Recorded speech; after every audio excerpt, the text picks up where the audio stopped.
Patuloy ang hakbang ng Department of Agriculture para masigurong mananatiling abot kaya ng mga mamimili ang presyo ng mga bilihin. Samantala, tiniyak naman ng DA na sapat ang supply ng pagkain sa bansa.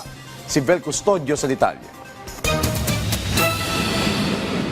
Tiniyak ng Department of Agriculture na sapat ang supply ng pagkain sa bansa. Kasunod ito na resulta ng Social Weather Station Survey kung saan 27.2% ng Pilipino ang nakararanas sa involuntary hunger sa nakalipas sa 3 buwan. Paliwanag ng DA. I do not see that there is shortage of food. While definitely in areas you cannot discount that there is hunger because of, but I think that's more of economics na eh.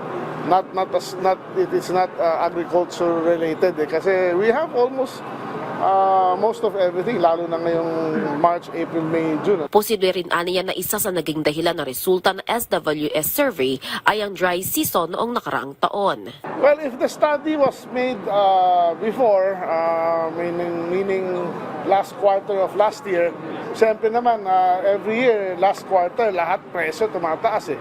Diba? Pero kung yung study ngayon, gawin ngayon ngayong araw na to, kita naman natin yung presyo sa palengke, bumaba. Sa special market monitoring ng DA at Department of Trade and Industry kahapon, nakita na bumaba na ang presyo ng mga basic necessities and prime commodities.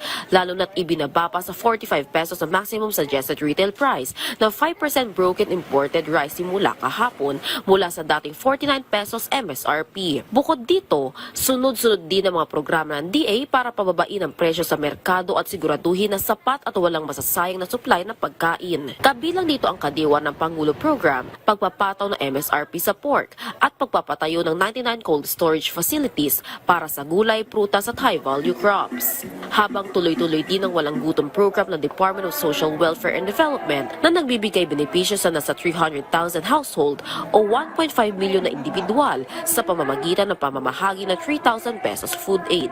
Alinsunod ang mga ito sa programa ng pamahalaan para masiguro ang food security.